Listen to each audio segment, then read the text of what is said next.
a private safari, a luxury villa, a ring on her finger, the Indian Ocean glittering in the background.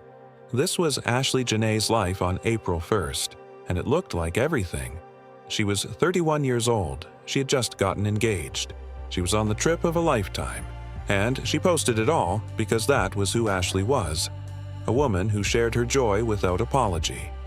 But here is what you need to know before we go any further. By the end of this video, you will understand exactly what happened inside that villa in Zanzibar, and you will understand why the one person who should have called her family never did. Those are two promises.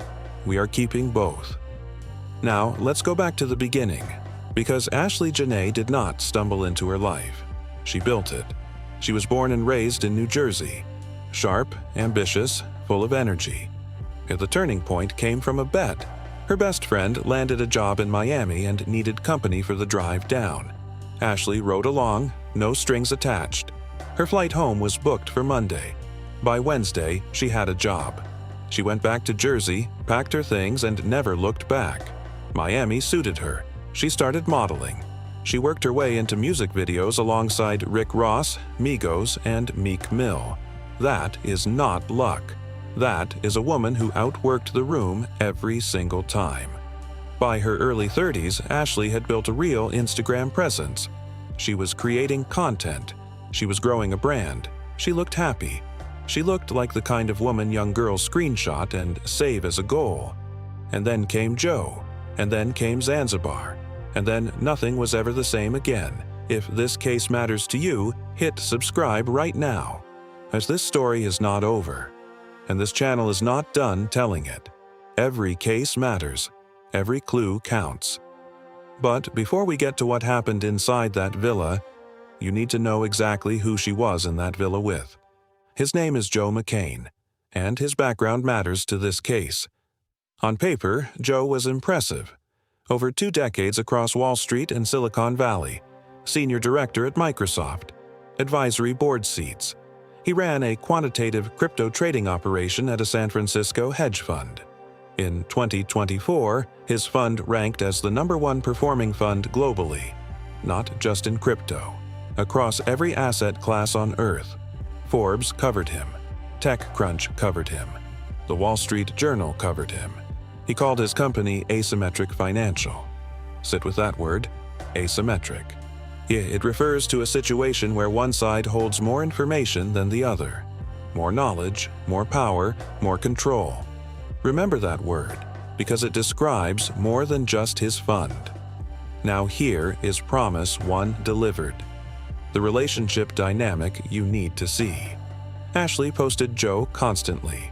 Photos together, captions. The kind of presence that says, "This is my person." She claimed him publicly, loudly, without hesitation. Joe never posted her. Not once, not a single photo, not a tag, not a mention. While she had him all over her page, he acted like she did not exist on his. And then there were the comments. Months before this trip, people were leaving warnings on Ashlee's posts. One comment, posted 20 weeks before she died, said exactly this: "He going to kill you." Another one said, "He will kill you." Weeks before the Zanzibar trip, another account wrote, "He's going to harm you. Get out." Were those people prophets? Probably not. Comments like that float around social media all the time, but looking at them now, after everything that happened, they do not feel random anymore. The public version of this relationship was about to get a major upgrade. Joe planned a trip. Tanzania, Zanzibar, one of the most breathtaking places on the African continent. A luxury villa, a safari, a birthday celebration. On April 1st, he got down on one knee. Ashlee said yes. She posted everything. She was glowing. On April 5th, her actual birthday, she posted photos from Tanzania. Her caption read, "Chapter 31, and I'm exactly where I need to be." Joe replied with one word, "Me." She responded, "Forever." That was one of the last things Ashley Jana ever publicly posted. So what actually happened inside that villa?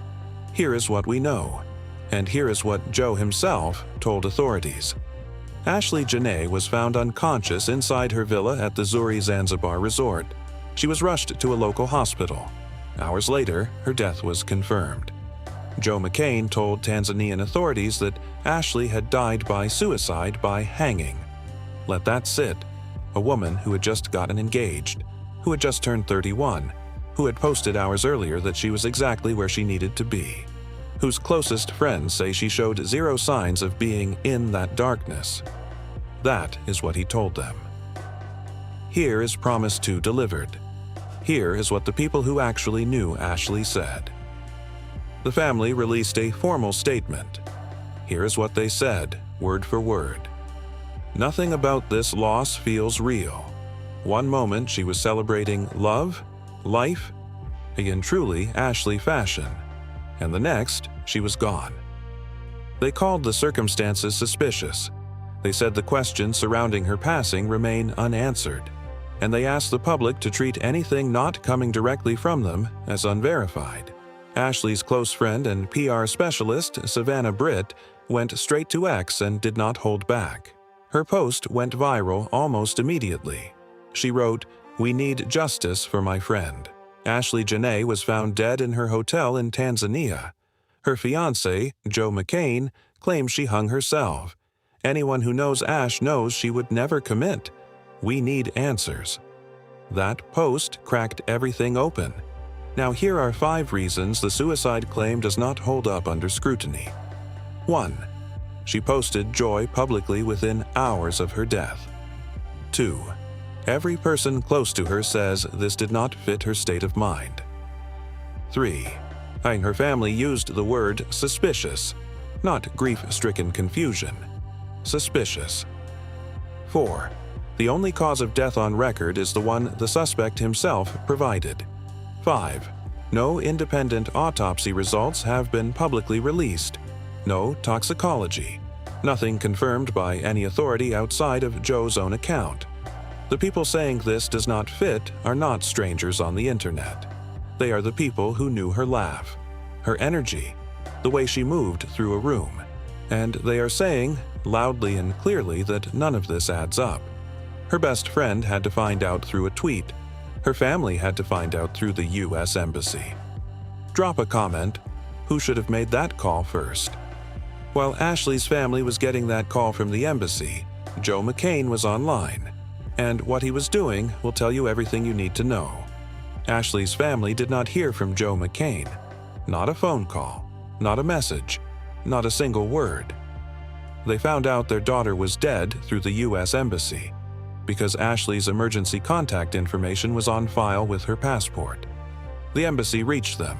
Joe did not. The man who proposed to her. The man she called forever. He never picked up the phone. And while her family was receiving that call, Joe was on social media retweeting cryptocurrency content. No statement, no rest in peace, no acknowledgement that the woman he asked to spend his life with was gone. Just market analysis, business as usual. People went looking at his pages after that, and what they found made everything worse. His accounts had associations with racially charged material, content tied to far-right ideologies, groups that, to put it plainly, do not think kindly of black people. And yet here was a man who had been in a relationship with a black woman, who had proposed to a black woman, who had brought a black woman to the other side of the world. Whether those dots connect into a straight line, that is not for this narrator to say, but what people saw did not sit right, and it added another layer to an already devastating picture.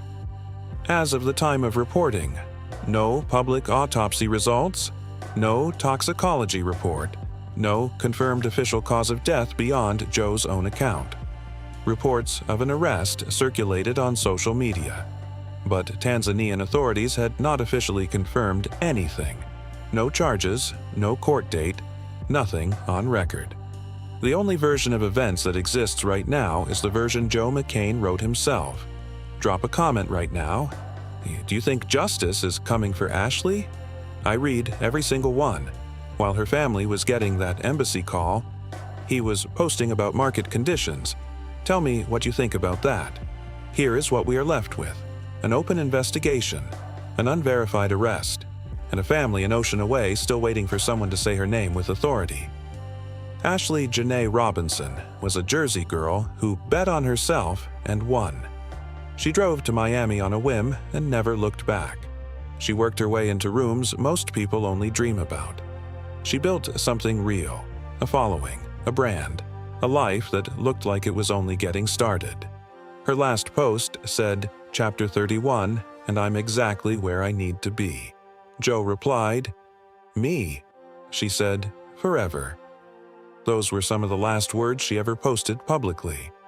Americans who die abroad rarely get the justice their families deserve. That is not pessimism. That is the pattern. Foreign jurisdiction, limited embassy authority, investigations that move slow or do not move at all. Black women who die under suspicious circumstances rarely get the sustained attention their cases deserve either. Ashlee got both because the people who loved her refused to be quiet.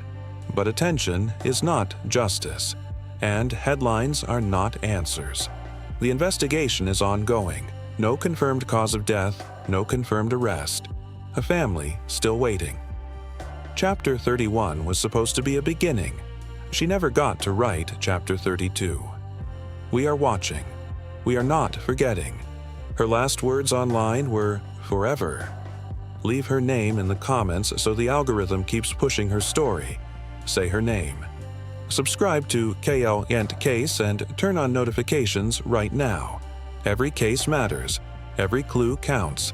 And Ashley Janae's case is not closed.